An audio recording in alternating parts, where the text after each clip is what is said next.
好，大家好，我是方克，我是密特。今天我们会想要分享英国的旅行心得，不管是自驾之旅还是景点探索，都很适合看今天这个影片哦。那就话不多说，我们开始吧。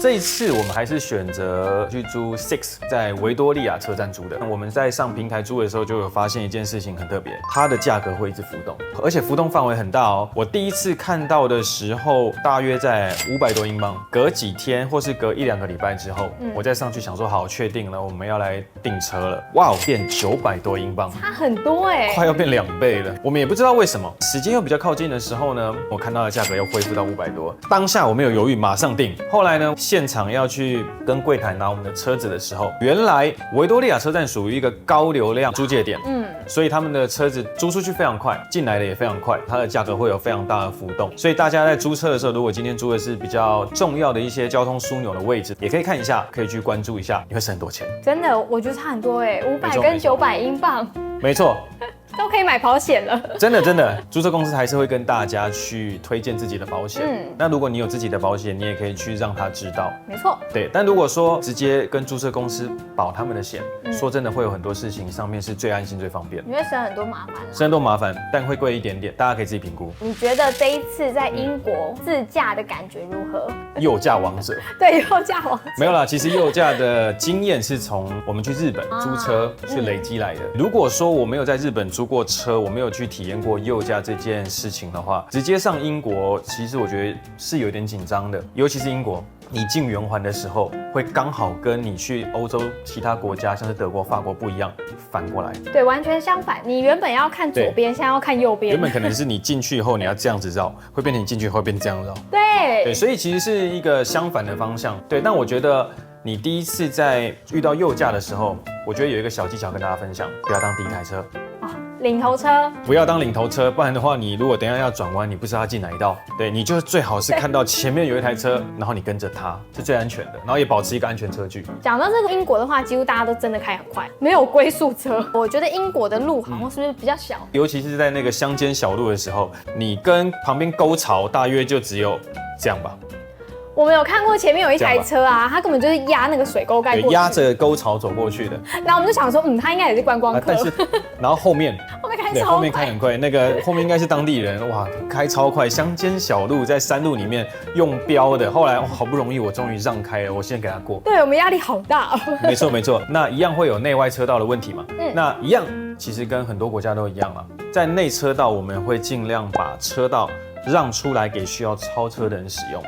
对，真的是要让出来。但如果大家都塞车的话，就还好，因为大家可能也都堵在那一道也都是堵满。你是不是有遇到一个圆环？你在圆环里面绕了几圈？三圈吧，因为这一次是反过来的。对，所以我进去的时候呢，大概这个地方，那个圈圈的第一个这边有个第一出口、第二出口、第三出口、第四出口。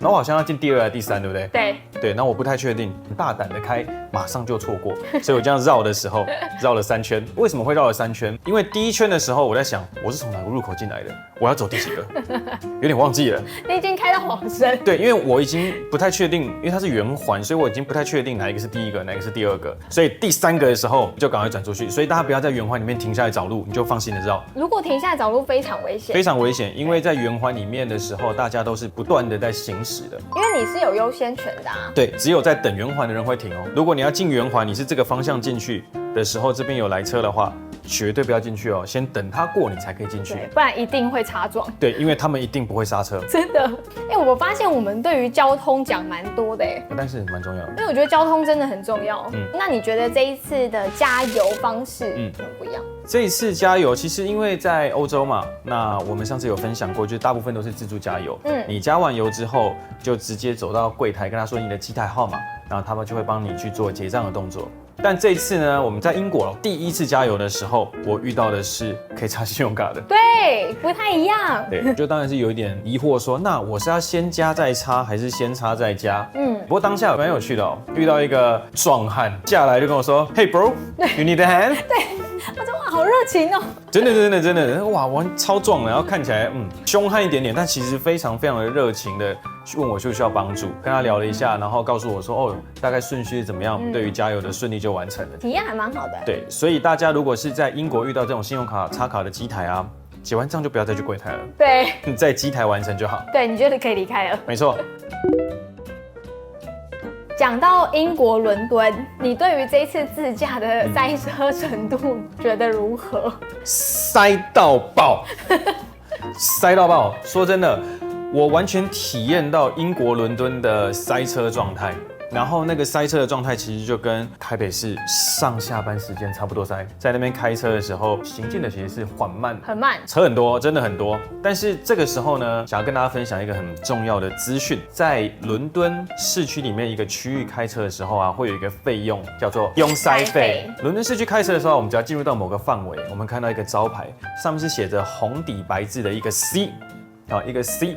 然后上面会写就是时间范围，好像是早上7点到好像傍晚6点吧。你当天就必须要缴纳拥塞费，它是这样子的。我刚好特地查了一下，今天那个时间内有使用到那个区域的道路15英镑。哇！而且你当天一定要缴，如果过了晚上12点你没有缴纳的时候，它就会变成17.5英镑。哇！但是如果3天内你都没有缴纳，它就会变成罚款，罚款是160英镑，哇，非常贵。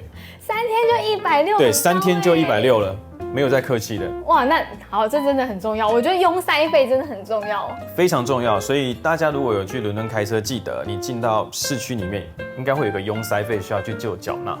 关于拥塞费的缴纳方式啊，我们也是到当地才开始就是搜寻，然后做了一些功课，稍微看一下而已，只知道说有一个东西叫 Auto Pay， 然后呢，你在 Auto Pay 里面你可以绑定你的车号，这个时候你就可以进到那个系统里面，选择你有去使用到的天数，它就会去帮你计算哦，你要缴纳的费用是多少。因为你刚刚有说要车号，对不对？对，所以应该是要我租完车，然后知道车号之后，我其实当天申请就可以了。对，你可以先租到车之后知道你的车号，再去跟 Auto Pay 进行绑定。那如果你不确定就是收费范围的话，可以上伦敦交通局 TfL 网站去确认一下你现在的位置是不是有使用到拥塞路段。哦，非常的方便。我这样提问完之后，发现我好像你知道，开车的人都是你，不是我。对，没错，就是我。我都没在做功课。司机，老司机。这次在英国啊，有感受到一个非常特别的景象。你觉得路上的行人有没有在看红绿灯？我到现在不习惯每次想说好在那边等，开始放空，结果我周边的人这样每个人这样咻咻咻，然后我就跟那个方克说，现在是可以过了吗？现在不是红灯吗？我从第一天到最后一天，我每天都在问他说，现在可以过了吗？我就一直，我只有一个答案，可以，对，我们就走吧。然后没错，别人走了我们就走，我说哦，好，我就跟着走。当地人都走了，我们就跟着走。我还是很不习惯行人如果今天要过马路的时候，当下如果是没有车的，他是会直接穿过去的。大家就真的会穿过去哦。对，所以其实我觉得，如果你今天是自驾开车，然后刚好又开到有可能这一区蛮多行人的部分，你就要稍微注意一下。真的要注意一下，所以我开车的时候，其实大家真的要小心一点，才不会发生一些危险。觉得这次住宿的点怎么样？我觉得还不错。我那时候在上网查找，因为我们要找可以停车的住宿，那我们大概希望都可以找大概2、3千台币啦。好，然后我英国的时候发现一打开伦敦，我们两个傻眼。我想说4、5千起跳，对，起跳哦，是起跳。英国伦敦住宿非常贵，大家可以看我们英国伦敦第1集的那个，我们有开箱我们的住宿，我觉得那个住宿点还不错，有厨房，然后它又给很多的用具，重点是它离维多利亚车站只要10分钟，非常方便，对，非常近，然后它还有一个小阳台。对，非常的舒服那间。你觉得英国跟德国、法国的住宿有没有哪一些是一样我们都要去注意的地方？他们没有提供一些备品，比如说那个牙膏、牙刷，然后或是刮胡刀，然后我们自己还会备，就跟德国一样，我们会备那个吹风机。没错。液压吹风机。安全起见，其实会建议可以自己先备好这些东西。对，他们都一定会有那个暖气。对，英国也是有暖气。窗台下。看到叶片型的那种暖气设备。这次英国我们是4月大概下旬出发的，我们到英国的时候的温度啊，还是个位数而已哦。那时候温差5到15度吧，温差还蛮大的。没错。米特，你是女生嘛？最在意的问题是什么？安全。出发前去英国的时候，就听闻很多人都会提醒我们说，英国的治安很差，你们要小心，会有卡手啊、抢劫啊，什么什么各种被恐吓。那英国因为一直被大家恐吓，我们的那个警觉性提超高，超高，因为我们要自拍嘛，我们可能会录给大家看。没错。好，那这时候我就会变成说，我们的方式是方克在录的时候，我就会站比较后面一点，然后我会稍微看一下左右两边会不会有奇怪的人，或者那个人看起来很诡异的人，我就会跟方克说有人来了，然后他就说哦好，那我们就赶快立刻收起来。对，其实会比较警戒性高一点点，警戒心会高一点，没错。可是我觉得其实可能因为我们警戒心高，所以我们这几天遇到的都还 OK。唯一有一个你遇到的，因为我还在放空，印象太深刻了。那时候密特还在挑要吃什么，对，完全没有警觉心。这个时候我在看那个，它可能好像是一个类似像是熏鸡三明治卷，我要去拿的时候，我还没出手，但旁边有一个人走了进来，他在我面前拿嘛，拿了以后我就在看着他，我想说哦，我拿没关系，但是他跟我讲了一个 shut up， 他讲了 shut up， 我想说干嘛 shut up？ 我还没开始说我要那一根呢，哦没有，不是，他其实拿完那个讲了 shut up 就走出去了。他就离开了，他其实是要告诉你，我要偷这个，你闭嘴，超可怕的哎！我觉得哇哦，对，但当下呢，因为我们在英国其实人生地不熟，然后当下我不知道怎么去处理。但是如果说再让我遇到一次的话，我应该会去跟店员说一下，因为当下我们没有意会过来，其实他在偷东西，我们直接空白，脑袋一片空白，想说对，刚发生了什么事？我想说怎么了吗？后来意会到了，已经不见很远了。对啊，对，所以其实。大家如果看到这个状况的时候，我会建议啦，不要当下去起冲突，因为说真的，你没有办法保证说他会不会有一些武器或者有攻击性这样子。你可以赶快找机会去跟当下的店员说这件事情。对，而且比较特别的是，因为英国蛮多商家，他其实都会聘请保全，没错，然后站在门外，就那一间没有，没错，然后他就被偷。我想说，这个小偷是不是已经知道那不会有保全？真的，他应该已经观察过这边是没有 security。可是我觉得很可怕哎，如果他今天要突然攻击我们也不知道哎，是有点危险的。对啊，对，所以保持警戒。对，真的确要保持警戒。然后我们有遇到另外一个，因为我们要去一个超市，然后大家还记得有没有装那个柳丁汁吗？柳丁汁，现榨柳丁汁。对，然后我们那时候还在看说，应该要怎么装这个柳丁汁。然后前面有一个男生，然后你就看到他这样子左右看，然后这边装，然后我跟方克就在后面等。就等他装，我们那样想说他在干嘛，就想说你装就装，有必要这样左右看吗？后来我就跟方克说，他该不会是要装完之后就离开，没有付钱吧？然后我也很直接的，就是想要寻求他的帮助。我想起来了，你还去问他说，这个要怎么用？对，说这个是这样子按下去，然后直接装完去结账吗？然后他就傻眼，他就跟我说，yeah。他想说他偷东西，我们还跟他聊天。真的啊，然后他傻眼，然后我也想说，好，就是这样子吗？后来换我开始装的时候呢，我看他在附近左顾右盼的。然后呢，我们装完要去结账的时候，他就不见了。为什么要偷柳丁汁？对，有必要偷柳丁汁吗？他可能肚子饿了。对，就像你刚刚说那个卷。我知道，他想补充维他命 C。OK。在英国啊，我觉得有一个东西真的太方便了，也太适合我们了。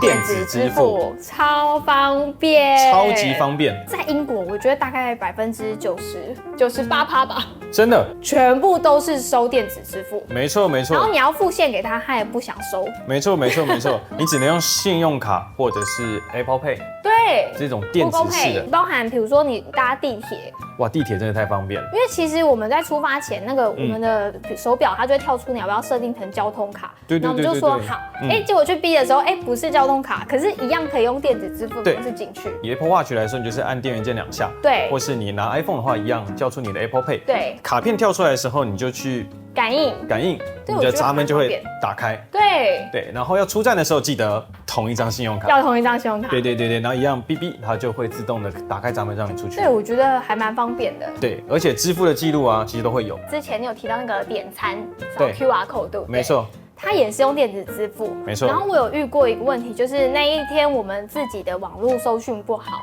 所以蛮多店家如果他今天是要扫 QR code 的话，其实你是可以跟他借 WiFi。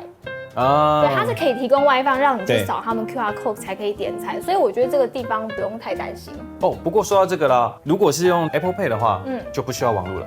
哦，对对，它其实只要靠感应支付就可以了，对，蛮方便的，好用。可以。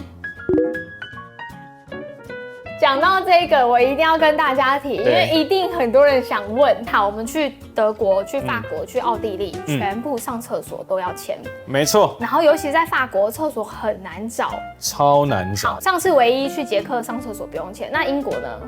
英国也不用钱，大部分都是 free 的啦。对，大部分都 free。对，要钱的真的很少很少，就不用再准备那个，譬如说什么0.5英镑、对0.5欧元这件事情。厕所很好找，百货公司都有。对，其实厕所讲到这一块有两派，有些人就觉得为什么要收钱，那有些人就觉得收钱很好，因为很干净。没错，就是看人。可是没办法，因为你去当地，你就只能融入他们，你总不能憋尿。其实我觉得蛮好，因为其实也没有很贵啦。就大概0.5啦。对啊，0.5可能英镑，0.5欧元，你是可能涨价变0.8啦。还可以。可是现在很多还可以电子支付。没错，真的，我们在德国上厕所，是有电子支付。对，你可以直接信用卡刷，然后就去上厕所。对。以上就是这一集想要分享给大家的一些实用小知识，帮助你可以在做旅游功课的时候可以更上手。喜欢我们的影片，记得要帮我们按赞、订阅、加分享，开启小铃铛，一定要开启小铃铛哦。那我们就下一次见喽 ，Cheers。